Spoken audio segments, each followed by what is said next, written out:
Live now to question period, Ontario Legislature. If he keeps up his attack on education workers. Our kids count on caring adults in the classroom, and this government is going to drive them out the door permanently. That will mean less support for kids with disabilities, less support for the youngest students, and less safe schools. If the Premier won't rip up his anti-worker legislation for the sake of kids, parents, education workers, will he do it to salvage his so-called brand? To reply, the Premier. Thank you, Mr. Speaker. It's nice to see the opposition's changing the message. They're actually worried about kids because they're worried about the unions yesterday and the day before and the day before. But from the beginning, Mr. Speaker, I've been very clear that we will do whatever it takes to keep Ontario's 2 million students in the class. We will do whatever it takes to give students and parents certainty. After 2 years of pandemic disruptions, enough is enough. We need kids in the classroom learning. This is about their mental, emotional, physical well-being of 2 million students, and therefore the respective families after 2 very difficult years brought on by the pandemic. Unfortunately, Mr. Speaker, QP refuses, and they absolutely refuse to withdraw their strike action. They refuse to back down from shutting down schools. Mr. Speaker, QP has left us no choice but to use legislation to ensure stability. Thank you. Thank you very much. Thank you. A supplementary question.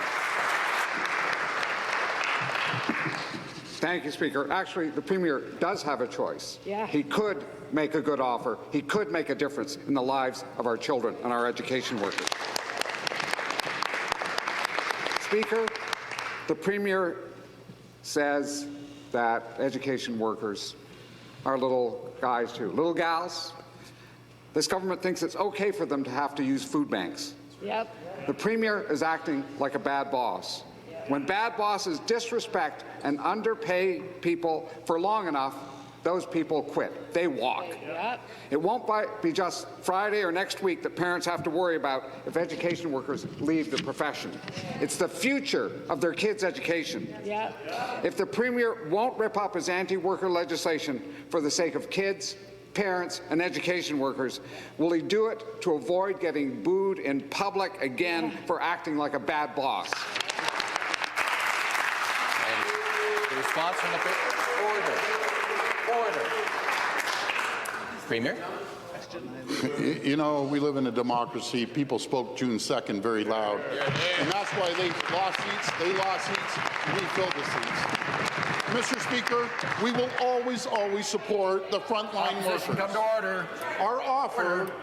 Our offer includes an increased wages, the largest in the entire country, Mr. Speaker, and maintains the most generous pension and benefit plan, again, in the entire country, including 131 paid sick days. The fact is, QP demanded a nearly 50% increase and threatened a strike if they didn't get it. They have left us no other choice. The official opposition will come to order. The Premier, please reply. They have left us with no other choice but to proceed with legislation. For the sake of Ontario's 2 million students and their parents, schools must remain open. Mr. Speaker, we're using every tool at our disposal to make sure kids are in class full-time, where they need and deserve to be. Mr. Speaker, we are investing $26.6 billion in public. Thank you. Thank you. Final supplementary. Speaker, again to the Premier. Before the election, this government went on a so-called charm offensive to court workers. Most workers saw through this government. They remembered when his government cancelled the minimum wage increase and took away paid sick days. After the election, now workers know without a doubt that this government is not really interested in them. The second this government got what it wanted, it lost the workers' phone number. And it lost direction to the bargaining table. If the Premier won't rip up his anti-worker legislation for the sake of kids, parents, and education workers, will he do it to stop embarrassing his own Labour minister? The Premier. Mr. Speaker, we're investing more than $26.6 billion in public education this year, the single largest investment in Ontario's history. Of that $26.6 billion that our government is spending on public education, 80% of that $26.6 billion goes solely towards paying salaries. Education funding for this school year is $2 billion more than the final year of the NDP and the Liberals' rule. Our focus is on mental and emotional and physical health of Ontario's 2 million students and their families. The students have had enough. The parents have had enough. The NDP and Liberal can't have it both ways. They either stand with the students or parents, or they support shutting down schools, and they support shutting down schools, keeping kids at home, and a million parents wondering what to do. It strikes our students, and the PC Party is the only party that's standing. Premier, please take a seat. Stop the clock.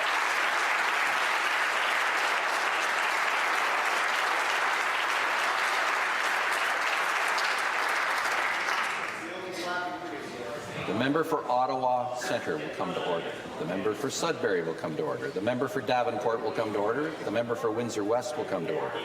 The member for Toronto St. Paul's will come to order. Start the clock. The member for Sudbury. Thank you, Speaker. Questions for the Premier. Speaker, Bill 27 invokes the notwithstanding clause to violate sections of the Canadian Charter of Rights and Freedoms and the Human Rights Code, and that is a disgrace. The Premier insists there's no other option. I disagree. It doesn't have to be this way. The Conservative government doesn't have to stop kids from going to school on Friday. There are more options. For example, Speaker, the minister can continue negotiating. CUPE came back to the table yesterday with substantial changes. The minister could offer to extend the deadline and continue to bargain. The minister could offer binding arbitration. My question, if the Premier is dedicated to keeping kids in class, why not use all the options? Has the Premier, Speaker, directed the minister to use binding arbitration to offer to continue bargaining beyond the deadline? And if not, then why is the Premier choosing to force this strike? To reply, the Minister of Education. Thank you very much, Mr. Speaker. Mr. Speaker, we insist that kids are in class. We believe we are here because CUPE has decided on Sunday to put this province on a strike footing for Friday, and that is unacceptable. These kids have paid enough of a price of the pandemic and the recent strikes just 3 years ago. After not securing a nearly 50% increase in compensation, they've decided to strike. And Mr. Speaker, because they've refused to withdraw their strike, this government has no choice but to move forward with a bill that will provide stability for children. Mr. Speaker, this legislation before the House will provide stability that every child in this province deserves. If members continue to ignore my request to come to order, I will warn them, and if they continue to persist to ignore the Speaker, they will be named. Member for Sudbury. Supplementary. Thank you, Speaker. Une autre question pour le Premier ministre. Another question for the Premier. Library technicians love their work, and they told me that they absolutely do not want to strike. They suffer every time they are away from their work, and the children that they support, their work is difficult and complex, and they are very invested in the work. They say that the joy of their work makes them happy. Is the government prepared to negotiate a fair agreement so that workers like Texie and other library technicians can continue to work and do the job that they love so much? Answer. That a resident from Severn, Ontario, from Simcoe North, wrote to us saying she said that her and her husband, like many Canadians, are hurting financially right now. Unlike the education unions, they're not guaranteed salary increases, benefits, pensions, or job security. She urged the government to get this bill through the House to provide stability for her children. Mr. Speaker, we have an obligation to keep kids in the classroom, and I urge the members opposite to stand up for kids and work with this government to keep kids in class where they belong. Mr. Sudbury, come to order. Supplementary. Member for Ottawa West Nepean. Thank you, Speaker. You don't avert a strike by refusing to negotiate. That's right. You avert a strike by bargaining a deal. The But this week, the minister has stubbornly refused to negotiate. Yesterday, the government rejected a new proposal from CUPE that could have ended this whole situation. The government has failed to ask for binding arbitration.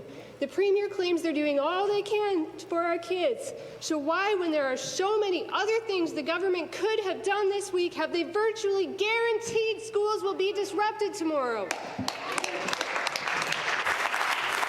Minister, please take your seat. And the Minister of Education. Mr. Speaker, we never walked away from the negotiating table, but the union is walking away from 2 million children this Friday, and it is unacceptable. And the government is. Member for Davenport will come to order. The member for Windsor West will come to order. Minister of Education. Mr. Speaker, this government has never walked away from the negotiating table. CUPE has decided to walk away from kids on Friday on a path to a strike they always intended to deliver. It was only this summer, Speaker, before the government even tabled our first proposal, that they announced a strike mandate. Why would they be on this path other than to frustrate children, parents, and our entire economy? We need kids in school. Every parent knows this, and our government will deliver on a plan and a promise to provide stability for kids who have endured so much from this pandemic. I urge the members opposite to stand up for kids and vote for this bill. The next question, the member for Oshawa. Thank you, Speaker. My question is to the Premier. Speaker, this government is desperately trying to paint caring adults who work in our kids' schools as the bad guys. Everyone else knows they work hard and deserve their rights, fair wages and respect. James is a school custodian who writes, quote, "I now barely earn enough to support myself, let alone help my mom, who's 75, also still working as a part-time custodian because she can't afford to retire. My school board job doesn't pay me enough to pay for the rising cost of living. My co-workers and I earn on average $39,000 and can't afford to live on that. We want our students to have the services they need in our public schools. I'm asking you to give us the improvements on wages and working conditions that I need and not support legislation that takes away our right to negotiate those improvements." End quote. What would this Premier like to say to James? Minister of Education. We are committed to keeping kids in the classroom. That is our obligation as a government, and we will fulfill it through this legislation before the House, designed to put an end. Because, Mr. Speaker, we believe enough is enough. The Premier is right. There is one party in this House who is standing up for kids on the backdrop of a never-ending strike in the province of Ontario. The opposition will come to order. Minister of Education.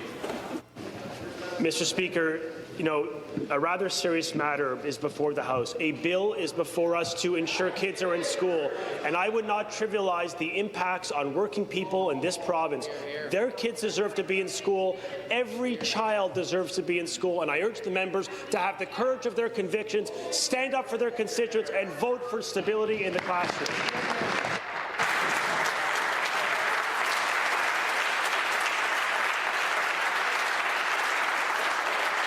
Stop the clock.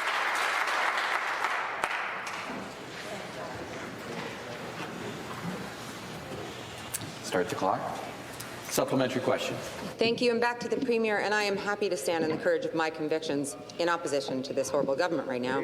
But Erin is a frustrated education assistant, and she writes, quote, "The schools are on fire. In all my years, I have never seen the challenges the schools and students are facing each day. We need to fight to ensure no more dedicated, effective workers leave their profession because they need to pay their bills. We need to fight to protect the students' rights to the proper resources and supports that they need to be successful in the classroom. We need to fight to ensure that the students get the education system they deserve.